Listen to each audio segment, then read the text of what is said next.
every night are we paradise seems so far away. Still try to buy. जय Hind everyone, मेरा नाम सूरज पाल है। मैं आप सभी का स्वागत करता हूं आपके अपने यूट्यूब चैनल दैविक क्लासेस में। तो बच्चों, आज हम क्या करेंगे? आज हम सेल चैप्टर यानी आपका बायोलॉजी का जो सेल चैप्टर है, इसका दूसरा वीडियो है जिसमें हम आपको इस चैप्टर को आगे कंटिन्यू करेंगे। ठीक है, पहले लेक्चर में हमने क्या पढ़ा था, एक बार फटाफट जो है रिवीजन कर लेते हैं 5 मिनट के अंदर। तो पहले लेक्चर में हमने सबसे पहले सेल देखा था। What is cell? सेल क्या होता है? Cell is the basic structural and functional unit of life. उसमें हमने 2 वर्ड्स का मतलब समझाया था। एक बेसिक स्ट्रक्चर क्या होता है, बेसिक फंक्शन क्या होता है। क्या होता है आपको पता है? बेसिक स्ट्रक्चर मतलब ऐसा यूनिट जिसको रिपीट करके पूरी की पूरी बॉडी का निर्माण किया गया हो, उसे बेसिक स्ट्रक्चर कहते हैं ना। और अगला बेसिक फंक्शन क्या होता है कि जैसे किसी बॉडी को ऊपर से देखने के बाद जो जो फंक्शन हो रहे हैं मेजरली, वही same to same cell level पे भी होता हो, है ना। फिर उसके बाद हमने कुछ इंपॉर्टेंट पॉइंट्स डिस्कस किया था। फिर उसके बाद हिस्ट्री ऑफ द सेल, जहां पे 2 साइंटिस्ट का नाम आया था ना, है ना। आपको सबसे पहले डेड सेल खोजा था किसने? रॉबर्ट हुक ने खोजा था। फिर उसके बाद दूसरे वीडियो में हमने दूसरे पॉइंट में हमने बताया था कि जो लिविंग सेल होते हैं वो एंटोन वॉन लीवेनहॉफ ने डिस्कवर किया था। फिर उसके बाद हमने सेल थियरी देखा था। वहां पे 3 साइंटिस्ट का नाम आपको याद रहना चाहिए। कौन? स्वान्स, लाइडेन और रडोल्फ विरकोव, जिसमें उन्होंने सेल थियरी दिया था। फिर उसके बाद हमने टाइप्स ऑफ सेल देखे थे। टाइप्स ऑफ सेल जो है अलग अलग बेसिस पे अलग अलग टाइप्स बनाए गए, जिसमें 3 बेसिस हमने देखा था। पहला क्या देखा था? On the basis of number of cells present in the organism, तो वो यूनिसेलर और मल्टीसेलर आए थे, है ना। दूसरा हमने on the basis of nucleus, cell में न्यूक्लियस है या नहीं। अभी आज हम देखेंगे न्यूक्लियस क्या होता है, कहां होता है, ठीक है। फिर उसके बाद हमने देखा था उसमें क्या 2 टाइप्स, कौन कौन से? एक यूकैरियोटिक और एक प्रोकैरियोटिक। फिर हमने तीसरा देखा था on the basis of organism. Organism यहाँ अर्थ पे हमारे जनरली 2 तरह के होते हैं, एक एनिमल होते हैं और एक प्लांट्स। हम लोग एनिमल्स के अंदर आते हैं, ठीक है, एनिमल्स और प्लांट्स। तो आज हम जो सेल देखेंगे, आज हम सेल का डायग्राम देखेंगे और उसमें जो भी सेल ऑर्गेनल्स प्रेजेंट होते हैं उनके बारे में एक एक करके डिस्कस करेंगे, ठीक है। चलो कंटिन्यू करते हैं। तो सबसे पहले हम इधर जो है प्लांट सेल बनाएंगे और उधर एनिमल सेल बनाएंगे और आपको एक एक करके धीरे धीरे आपको समझाएंगे, ठीक है। चलो, सेल क्या होता है तो आपको पता ही होगा, अभी तक हमने बता दिया था। चलो आगे ध्यान देना। जैसे ये आपका प्लांट सेल का डायग्राम बनाने जा रहा हूं, ठीक है, ध्यान देना। ओके, ये आपका कुछ ऐसा है। स्ट्रक्चर में आपको ये ऐसे निकालना है। इसके पीछे रीजन क्या है मैं आपको समझाता हूँ। ये क्या चीज है आपको धीरे धीरे समझ में आएगा। ये इसलिए किया जा रहा है ताकि इधर भी एक अलग से डायग्राम बने। जैसे ये सेल बना ना, ऐसे होता नहीं, इधर ध्यान दो। जैसे ये आपका एक सेल हो गया, फिर उसके बाद इधर भी ऐसा सेल बनाया जा सकता है, फिर इधर भी ऐसा एक सेल बनाया जा सकता है, फिर इधर भी एक ऐसा सेल बनाया जा सकता है, इधर भी। इसके चारों तरफ ऐसा बनाओगे तो अब आप इसको जरा काट के देखो, इतना इरेज करके, इतने को अभी आगे हमने बनाया नहीं है ना। तो इस ऐसे देखोगे तो ऐसे ऐसे कुछ कुछ निकला हुआ नजर आ रहा है, तो यही चीज हमने निकाला हुआ है, ठीक है, ये चीज है। आगे चलो। फिर उसके बाद ये आपका सेल वॉल होता है। प्लांट्स में जो है ना, आप प्लांट्स को एक घूसा मार के देखो तो आपको लगेगा बहुत हार्ड होता है एज कम्पेयर विथ हमारे प्लांट्स की लीव्स जो होती है ना, पत्तियां, सबसे ज्यादा आप नरम या फ्लेक्सिबल आप प्लांट्स की लीव्स को ही मान सकते हो ना, वो भी हमारे स्किन से बहुत हार्ड होते हैं। हमारे स्किन बहुत जल्दी ऐसे सिकड़ सकते हैं यार, थोड़ा बहुत फ्लेक्सिबल हैं एज कम्पेयर विथ प्लांट से। क्यों? क्योंकि प्लांट्स के पास जो सेल होते हैं ना, उनके सबसे ऊपर या सबसे बाहरी आवरण जो होता है वो सेल वॉल है और वो बहुत ही हार्ड होता है, ठीक है, समझ में आया। और ये किससे मिलकर बना होता है? सेलुलोज से, ठीक है, समझ में आ रहा है। चलो आगे चलते रहेंगे और आपको ऐसे एक्सप्लेन करते रहेंगे। तो ये आपका जो सबसे ऊपर वाला लेयर है ये आपका सेल वॉल है। क्या है? सेल वॉल है, समझ में, ठीक है। तो इसका नाम क्या है? इसका नाम है सेल वॉल। आप लोग बनाते रहना, पहले अभी आपको नहीं बनाना है, धीरे धीरे आप पहले समझने की कोशिश करो, ठीक है, फिर आपको समझ में आ जाएगा। ये आपका सेल मेम्ब्रेन है। क्या है? सेल मेम्ब्रेन, ठीक है, ये आप पढ़ाएगा। ये कौन सा? और जो ये बीच वाला है इसका नाम है मिडिल लैमेला। क्या नाम है? मिडिल लैमेला, ओके, ठीक है। फिर ये अंदर वाला क्या है? ये है सेल मेम्ब्रेन। क्या नाम है इसका? सेल मेम्ब्रेन, ओके, समझ में। जैसे यहाँ पे अभी हमने सिर्फ एक ऊपर से हमने प्लांट सेल बनाया, वैसे इधर एक एनिमल सेल का बना देते हैं। इसमें सेल वॉल वगैरह ऐसा कुछ भी नहीं प्रेजेंट होता है, इसमें नॉर्मली ये एक सेल मेम्ब्रेन प्रेजेंट होता है, ठीक है। क्या प्रेजेंट होता है? Cell membrane. तो ये आपका क्या है? Cell membrane. इतना आपको समझ में आ रहा है? एक बार मैं वीडियो चेक कर लेता हूँ, फिर उसके बाद आगे कंटिन्यू करते हैं। हाँ ठीक है, समझ में आ रहा है। थोड़ा डायग्राम आपका टिल्ट बन गया है, थोड़ा सा टेढ़ा है ना। चलो खैर कोई नहीं, अलग अलग बुक्स में अलग अलग टाइप्स के डायग्राम शायद आपको दिख जाए, पर ये एक स्टैंडर्ड लगभग है, ठीक है, इसको आपको बनाना है। चले आगे, चलो आगे चलते हैं। देखो इन दोनों सेल में, यानी ये आपका प्लांट सेल है और ये आपका एनिमल सेल है, ठीक है, आप तो जान ही रहे हो, यहाँ पे लिख दे रहा हूं, ये आपका प्लांट सेल है और ये आपका एनिमल सेल है, ठीक है। क्या डिफरेंस है वो भी समझाएंगे और क्या चीज कॉमन है वो भी देखते जाएंगे, ठीक है। इसमें सबसे बीचों बीच लगभग एक न्यूक्लियस पाया जाता है, ठीक है। न्यूक्लियस क्या करता है? ये पूरे के पूरे सेल को कंट्रोल करता है। जैसे हमारे पास हमारा दिमाग होता है ना, वो हमारे सारे ऑर्गन्स को, सारी चीजों को या शरीर में जितनी भी एक्टिविटीज हो रही है उन सबको कौन कंट्रोल करता है? हमारा ब्रेन। वैसे सेल में जितने एक्टिविटीज हो रही है उनको कौन कंट्रोल करेगा? उनको कंट्रोल करेगा न्यूक्लियस। न्यूक्लियस कुछ ऐसा होता है, डबल मेम्ब्रेन सेल ऑर्गेनल है ये। सेल ऑर्गेनल क्या होता है? इसको जरा एक बार आप इस वर्ड को तोड़ के देखो। सेल का मतलब होता है सेल और ऑर्गेनल्स का मतलब होता है ऐसे ऑर्गन्स जो सेल में प्रेजेंट हो या सेल के ऑर्गन्स को हम सेल ऑर्गेनल्स कहते हैं। ठीक है, इतनी बात समझ में आई। ये आपका न्यूक्लियस है, यहाँ पे भी आपका ये न्यूक्लियस पाया जाएगा। ठीक है, ये क्या बनाया जा रहा है, तो ये न्यूक्लियर पोर बनाया जा रहा है, क्योंकि ये जो बाहर सेल है और इसमें क्या हो सके, कुछ आवागमन हो सके, जरूरत होने पे न्यूक्लियस के अंदर आ सके और न्यूक्लियस से बाहर जा सके। समझ में? ठीक है, आगे चलें। तो ये आप ध्यान से देखो, ये आपका क्या है, ये आपका न्यूक्लियर पोर है। क्या है? Nuclear pore. ठीक है, और ये पूरा का पूरा आपका क्या है, न्यूक्लियस है। क्या है? न्यूक्लियस है। ठीक है, आगे यहां इसके अंदर में एक सॉलिड ब्लैक कलर का एक सेल ऑर्गेनल और होता है जिसका नाम होता है न्यूक्लियोलस। क्या होता है? न्यूक्लियोलस। इसका क्या फंक्शन होता है या ये क्या काम करता है? जैसे न्यूक्लियस सबको कंट्रोल करता है, वैसे न्यूक्लियोलस न्यूक्लियस को कंट्रोल करता है। समझ में? दूसरा ये राइबोसोम को प्रोड्यूस करता है। क्या कहा हमने? जैसे न्यूक्लियस पूरे सेल को कंट्रोल करता है, वैसे न्यूक्लियोलस न्यूक्लियस को कंट्रोल करता है। जैसे आपके घर में आपको कंट्रोल कौन करता है? आपके पेरेंट्स, यानी आपके पापा या मम्मी, लेकिन उनको भी तो किसी ने कंट्रोल किया होगा। कौन? दादा, है ना? वैसे ये न्यूक्लियोलस कौन है? आपके ग्रैंडफादर से आप रिलेट कर सकते हो। ओके, कौन किसको कंट्रोल कर रहा है? न्यूक्लियस को कंट्रोल कर रहा है। इतनी बात समझ में आ गई?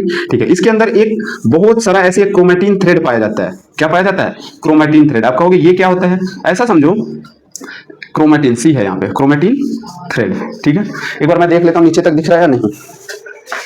हाँ, दिख तो रहा है, स्पेलिंग वगैरह सब एकदम क्लियर हो रहा है। ठीक है, ये क्रोमैटिन एक थ्रेड लाइक स्ट्रक्चर होता है जो न्यूक्लियस में प्रेजेंट होता है, जिसे हम क्रोमैटिन थ्रेड कहते हैं। बेसिकली ये सॉरी, ये क्या, इसका काम क्या होता है क्रोमैटिन थ्रेड का?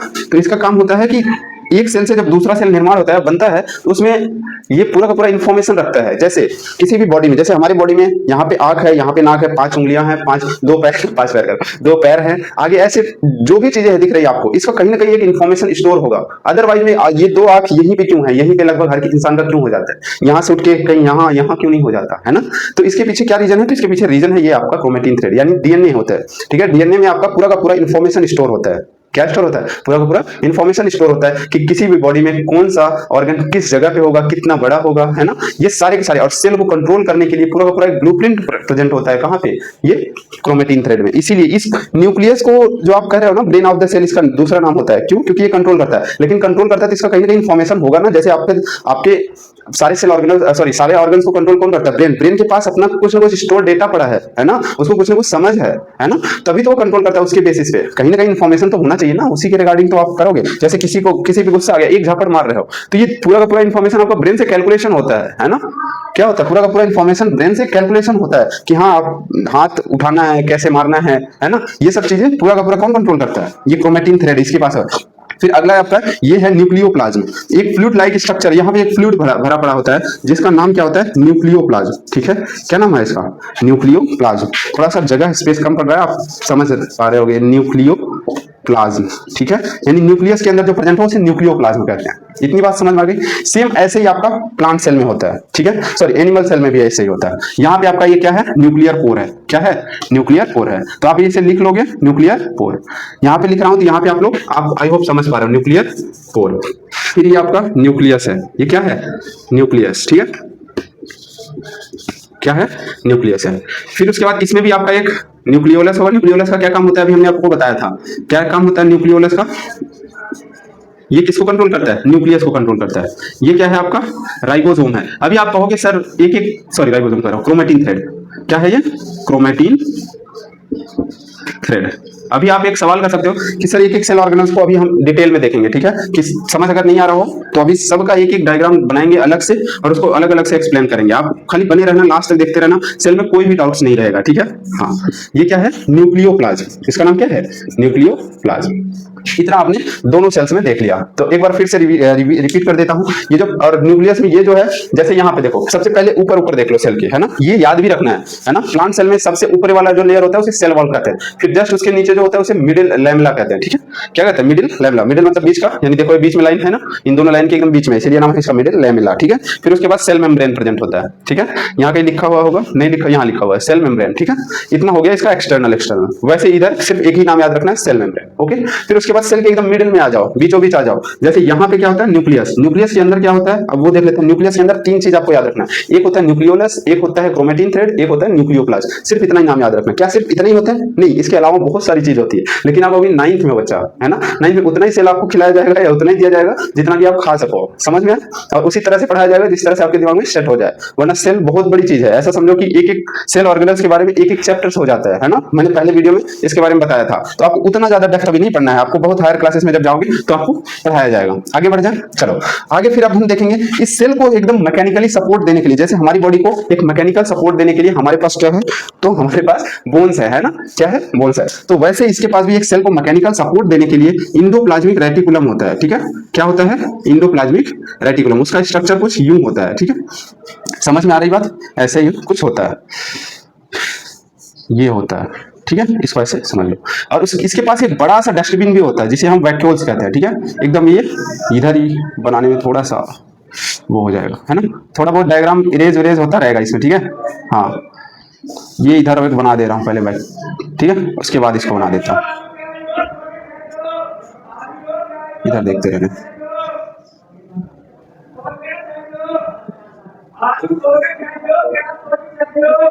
सुबह सुबह आलू प्याज हो रहा है, आपको आवाज जा रही है? कोई नहीं, चले आगे।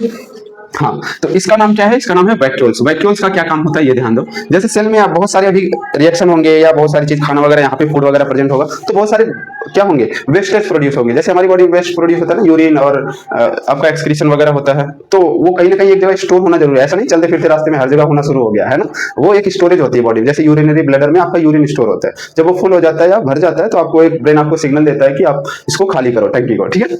वैसे यहाँ पे भी होता है, ये आपका क्या है, एक डस्टबिन है जिसके अंदर सारा का सारा जो अनवांटेड मटेरियल है उसमें भर दिया जाएगा, ठीक है, जरूरत होने पे।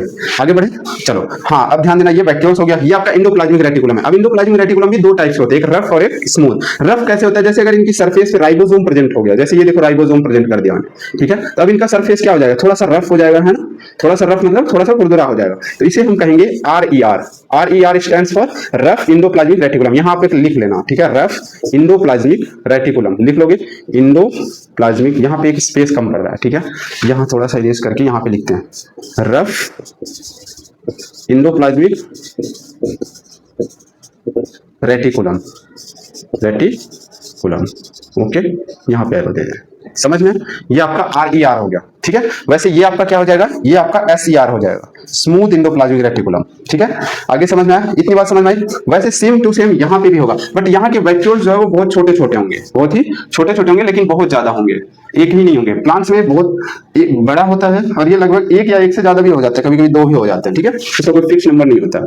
आगे चले, ये आपका क्या है, ये आपका इंडोप्लाज्मिक रेटिकुलम है, इसको हम RER बना दे, रफ इंडोप्लाज्मिक रेटिकुलम।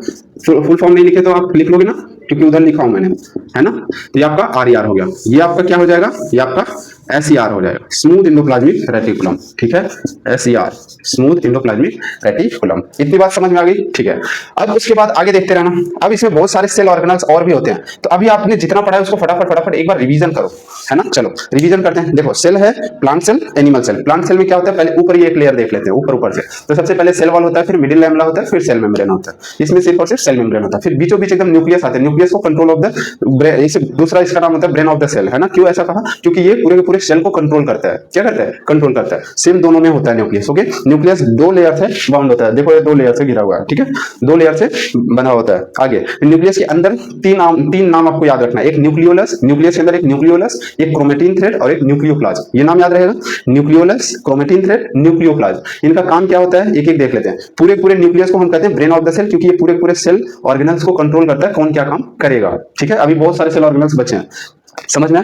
फिर उसके बाद हमने बताया न्यूक्लियोलस का काम क्या होता है, ये न्यूक्लियस को कंट्रोल करता है। किसको कंट्रोल करता है? न्यूक्लियस को। दूसरा इसका एक और काम होता है, ये राइबोसोम को प्रोड्यूस करता है, ठीक है, बनाता है। आगे चल के हम एक एक करके जब सेल ऑर्गेनल्स पढ़ेंगे इसको और डिटेल में पढ़ेंगे। आप सिर्फ और सिर्फ अभी सिर्फ और सिर्फ डायग्राम बनाना सीख रहे हो, है ना, क्योंकि ये डायग्राम बनाने आपको बहुत ज्यादा आएगा एग्जाम में, ठीक है। आप बना नहीं पाते हो, इसीलिए इसको बहुत इजीली और बहुत पहले से नहीं बना के रखा मैं इस डायग्राम को, इसीलिए अब बना रहा हूँ, ठीक है। और ये बोर्ड इतना छोटा है कि इसमें एडजस्ट करना पड़ रहा है थोड़ा सा, ठीक है, पर हो जाएगा, कोई दिक्कत की बात नहीं है। आगे चले, फिर आगे ध्यान देना। फिर हमने न्यूक्लियस को देख लिया, फिर न्यूक्लियस से धीरे धीरे धीरे धीरे आगे होते हुए जाएंगे और सारे सेल ऑर्गेनल्स को कवर करेंगे। न्यूक्लियस से जो सबसे पहले अटैच्ड होता है वो होता है इंडोप्लाज्मिक रेटिकुलम। इंडोप्लाज्मिक रेटिकुलम दो टाइप्स के होते हैं, एक रफ इंडोप्लाज्मिक रेटिकुलम और एक smooth endoplasmic reticulum. Rough endoplasmic reticulum ऐसा कहेंगे जिसके सरफेस पे राइबोसोम प्रेजेंट हो। राइबोसोम एक अलग सेल ऑर्गेनल्स है, तो इसका नाम क्या है आप यहाँ पे लिख लेना, ठीक है। इसका नाम आपका राइबोसोम है। क्या नाम है?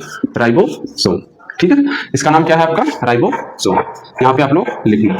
आई होप आपको दिख रहा होगा, एक बार मैं चेक कर लूँ क्लियरली आपको विजिबल है या नहीं। तो हाँ दिख तो रहा है, कोई दिक्कत नहीं आ रही, ठीक है। चले आगे। तो ये आपका राइबोसोम होता है। आगे बढ़ जाए, चलो आगे सेल ऑर्गेनल्स देखो। आगे सेल ऑर्गेनल्स एक यहाँ पे प्रेजेंट कर देते हैं माइटोकॉन्ड्रिया को। माइटोकॉन्ड्रिया एक चप्पल जैसा शेप होता है, उसमें कुछ ना कुछ ऐसे आपको एक स्ट्रक्चर दिखेगा, ठीक है। ये आपका माइटोकॉन्ड्रिया हो गया। इसका नाम क्या है? माइटोकॉन्ड्रिया। स्पेलिंग सही से प्रोनाउंसिएशन करना। एक बार स्कूल में टीचर होता है 8th वगैरह में बढ़िया से वो रीडिंग लगवाते हैं, तो एक बच्चा यही पढ़ रहा था, तो इसका प्रोनाउंसिएशन बहुत अच्छे से कर दिया उसने। पूरी क्लास हंस रही थी उसमें, ठीक है। हाँ चलो आगे। तो इसका नाम क्या है? माइटोकॉन्ड्रिया, ठीक है। माइटोकॉन्ड्रिया। आगे ये समझो माइटोकॉन्ड्रिया क्या करता है? ये एनर्जी को प्रोड्यूस करता है। सेल में एनर्जी की जरूरत होती है ना, क्योंकि देखो जब हम हाथ उठा रहे हैं ना, तो यहाँ हर एक सेल एनर्जी प्रोड्यूस कर रही है, और वो एनर्जी सेल के अंदर कौन प्रोड्यूस करता है? तो माइटोकॉन्ड्रिया। इसीलिए इसका दूसरा नाम power house of the cell. जब माइटोकॉन्ड्रिया पढ़ेंगे तो और डिटेल में पढ़ेंगे। इसका अलग से निकाल के एक जूम डायग्राम बनाया जाएगा, इसके अंदर क्या क्या था। अभी बहुत सारे चीज तो ऐसे बस खाली ऊपर से शेप दिखा दिया है। माइटोकॉन्ड्रिया के अंदर भी मैट्रिक्स वगैरह बहुत सारे डीएनए आरएनए सब प्रेजेंट होते हैं, ठीक है। तो अभी इसको हम एक एक करके एक एक सेल ऑर्गेनल्स धीरे धीरे बारी बारी करके हम पढ़ेंगे, ओके। चलें आगे चलते हैं। फिर उसके बाद यहाँ देखो एक गोल्गी बॉडी प्रेजेंट होता है। कहाँ पे बना दे? तो यहाँ कहीं भी बना सकते हो, ऐसा नहीं कि जहां मैं बना रहा हूँ सिर्फ वहीं आपको बनाना है, ठीक है। आप कहीं भी बना सकते हो इस चीज को। यहाँ पे लिख दे रहा हूं मैं। इसका नाम क्या है? तो इसका नाम ये यहाँ पे बना, इसका नाम है गोल्गी बॉडी। क्या नाम है? Golgi body. तो ये दो सेल ऑर्गेनल्स यहाँ पे एक माइटोकॉन्ड्रिया बना ही दिया, यहाँ पे आपका गोल्गी बॉडी बना देगा, ठीक है। क्या नाम है इसका? Golgi body. ऐसा समझो जब ये इंडोप्लाज्मिक रेटिकुलम बहुत बड़ा हो जाए, बहुत बढ़ने लग जाए, तो ये कट जाता है, यहाँ से टूट जाता है और ये फ्लोट करते करते अभी इसमें एक फ्लूइड प्रेजेंट होगा, उसका नाम साइटोप्लाज्म होता है। ये लास्ट में बनाएंगे, क्योंकि तब तक सारे ये सबके सब बना लेंगे सेल ऑर्गेनल्स, जो बचेगा वहां पे साइटोप्लाज्म बना देंगे। साइटोप्लाज्म लिक्विड है, जैसे यहाँ पे न्यूक्लियस के अंदर न्यूक्लियोप्लाज्म है ना, न्यूक्लियस के अंदर न्यूक्लियोप्लाज्म है। यहाँ पे शायद न्यूक्लियोप्लाज्म नहीं लिखा, क्या मैंने यहाँ पे नहीं लिखा है ना, यहाँ पे भी लिख लेना आप लोग, न्यूक्लियोप्लाज्म लिखा तो है, ठीक। हाँ तो यहाँ पे न्यूक्लियोप्लाज्म होता है, जैसे न्यूक्लियस के अंदर जो फ्लूइड प्रेजेंट होता है उसका नाम न्यूक्लियोप्लाज्म होता है। वैसे सेल के अंदर जो प्रेजेंट होता है उसे सेल के अंदर जो फ्लूइड प्रेजेंट होता है उसे साइटोप्लाज्म कहते हैं। समझ में? वो दोनों में प्रेजेंट होगा, इसको एकदम लास्ट में बनाएंगे। आगे चलते हैं, कुछ बता रहा था मैं। हाँ यहाँ से ध्यान दो, हमने कहा कि जब ये इंडोप्लाज्मिक रेटिकुलम बहुत ज्यादा बढ़ जाता है तो यहाँ से टूट जाता है, टूटने के बाद ये फ्लोट कर करके आके किनारों पे लग जाता है और फिर एक अलग काम करने लग जाता है। Traffic police of the cell इसे कहते हैं। जब गोल्गी बॉडी पढ़ेंगे तो वहां पे समझाएंगे, ठीक है। ये कहाँ पे आके लग जाता है? किनारों पे, ठीक है। और ये क्या काम करता है? धीरे धीरे प्रोटेक्शन का काम करने लग जाता है। इतनी बात समझ में आ गई? चले आगे। चलो ये हो गया इंडोप्लाज्मिक रेटिकुलम, ये हो गया वेक्टर्स। अब उसके बाद इसमें और सेल ऑर्गेनल्स प्रेजेंट होते हैं, जैसे एक होता है लाइसोसोम। लाइसोसोम आपका कहाँ पे बनाया जाए? कहाँ पे? यहीं पे बना देना। तो यहाँ पे आपका लाइसोसोम होता है। कौन होता है? लाइसोसोम।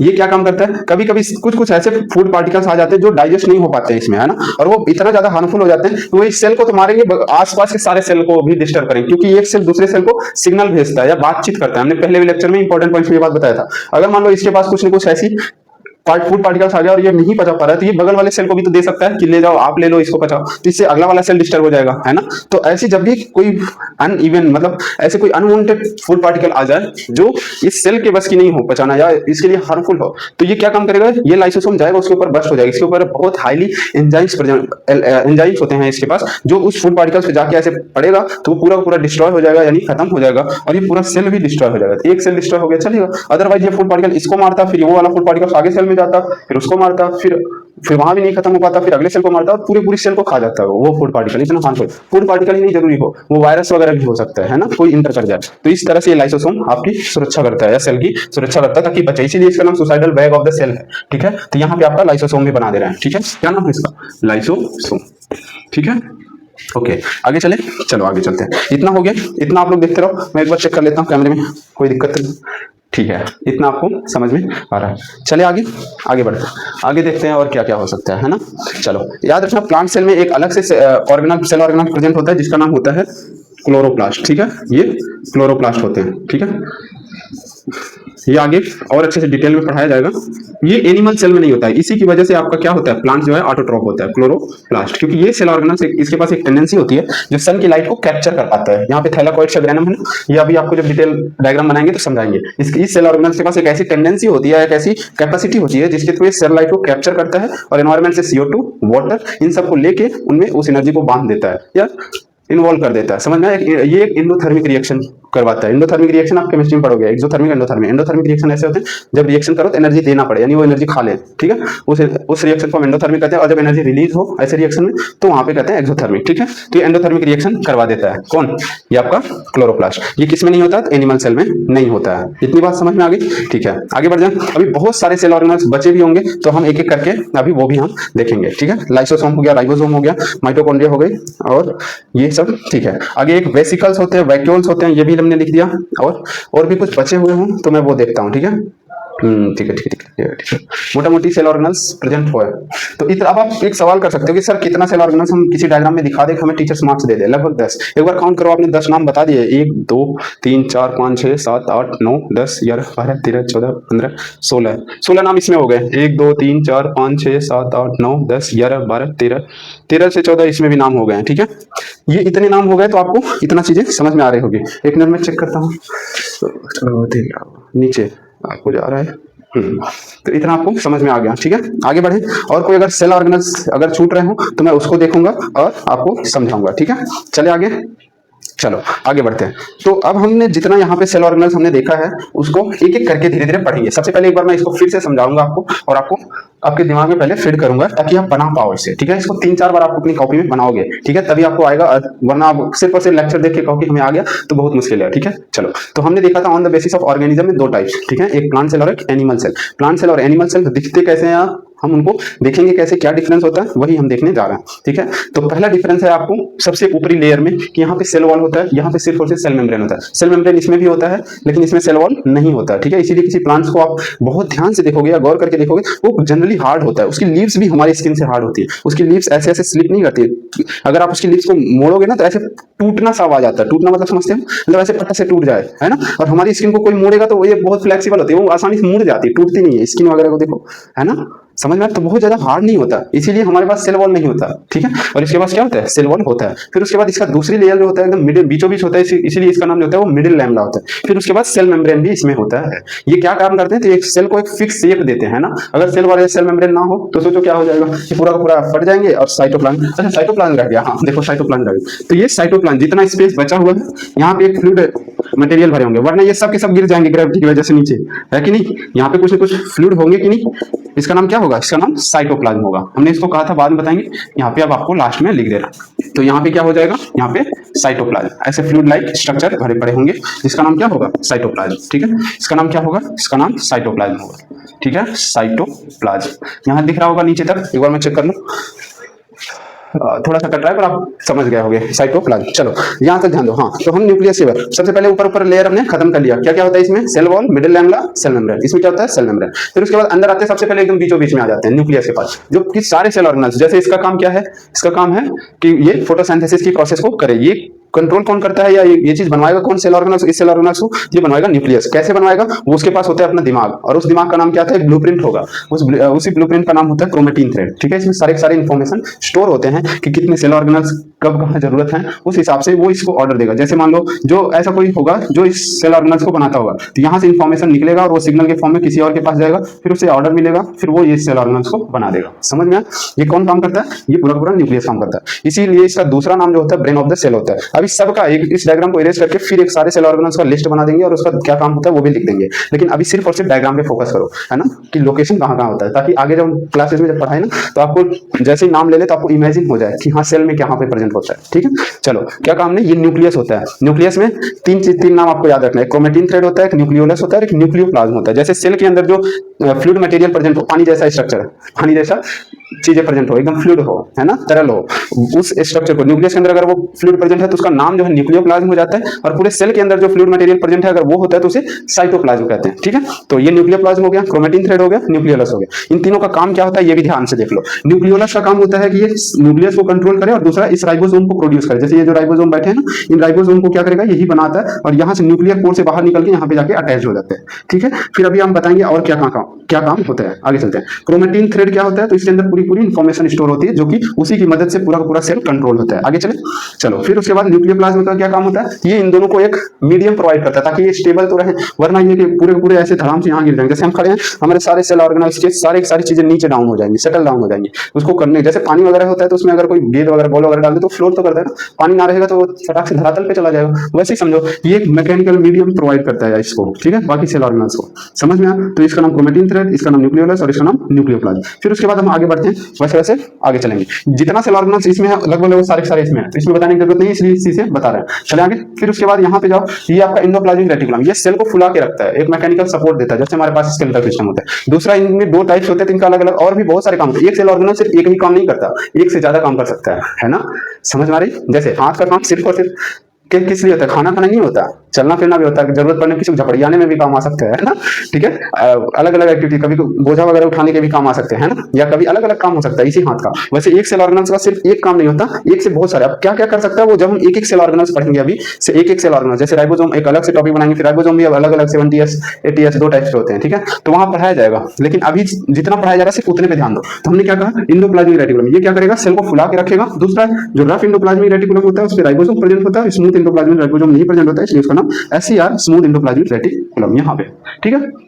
आगे फिर उसके बाद ये दोनों हो गए। फिर उसके बाद तीन चार नाम आपको और याद रखना, जैसे ये वैक्यूल्स है। वैक्यूल्स क्या है? Dustbin of the cell. ये आपका माइटोकॉन्ड्रिया है, power house of the cell, क्योंकि ये एनर्जी को प्रोड्यूस करता है। फिर ये गोल्गी बॉडी, इसका traffic police of the cell कहा जाता है, ठीक है, क्योंकि जब कोई फॉरेन फूड पार्टिकल ऐसे इंटर करता है ना, तो ये सबसे पहले चेक करता है क्या वो अंदर आने लायक है या उसको बाहर ढकेल दिया जाए या नहीं आने दिया जाए। लेकिन ये ऐसे किनारों पे नहीं लगा, हर जगह तो होता नहीं। मान लो यहाँ पे प्रेजेंट है गोल्गी बॉडी, यहाँ पे नहीं प्रेजेंट है, तो यहाँ से फूड पार्टिकल अंदर हो जाएगा, तो फिर इससे तो बच गया। होता नहीं है, ट्रैफिक पुलिस आपके चौराहे पर खड़ी रहती है, जो बाहर अलग अलग सिटी से आ रही ट्रक वगैरह, तो वो तो वही मेन रूट फॉलो करेंगे, तो उनको तो ट्रैफिक पुलिस पकड़ लेगी आसानी। पर जो लोकल होते हैं वो बाईपास वगैरह ढूंढ लेते हैं, इधर उधर से गाड़ी निकाल लेते हैं, है ना, ऐसा होता है। तो वैसे कुछ फूड पार्टिकल इतने हरामखोर होंगे जो गोल्गी बॉडी से बच के अंदर आ जाएंगे, कुछ वायरस या बैक्टीरिया, तो उनको कंट्रोल, उनको भी मारना बहुत जरूरी होता है। फिर अलग लेवल की सिक्योरिटी चलेगी, लाइसोसोम वगैरह इन्वॉल्व हो जाएंगे या अलग अलग तरह की सेल ऑर्गेनल्स, उसको फिर मारेंगे, ठीक है। चले आगे चलो। फिर उसके बाद ये गोल्गी बॉडी हो गया। फिर उसके बाद ये लाइसोसोम, लाइसोसोम का काम हमने समझा दिया कि जाके फूड पार्टिकल से पड़ता है और ये पूरे सेल को ही डिस्ट्रॉय कर देता है, इसीलिए इसका नाम क्या होता है, suicidal bag of the cell होता है। फिर हमने क्लोरोप्लास्ट बताया, क्लोरोप्लास्ट सिर्फ और सिर्फ प्लांट सेल में होता है, एनिमल सेल में नहीं होता है, जिसकी वजह से ये प्लांट्स जो है ऑटोट्रॉफ्स होते हैं, यानी अपना खाना खुद से बना पाते हैं, ठीक है। इतनी बात समझ में है, यानी यहाँ से यहाँ तक हमने लगभग सारे के सारे सेल ऑर्गेनल्स को प्रेजेंट या आपको समझा दिया। तो ये आपका सारे के सारे जो इसमें दिए हैं एनिमल सेल में, वो भी आप देख लो एक बार। और इस डायग्राम को अब हम साइड हो जा रहे हैं, स्क्रीनशॉट लेना है स्क्रीनशॉट ले लो, या पॉज करके आपको खुद बनाना है तो खुद से बनाओ, ज्यादा अच्छा होगा खुद से बनाओ, है ना। Every night, I we paradise seems so far away.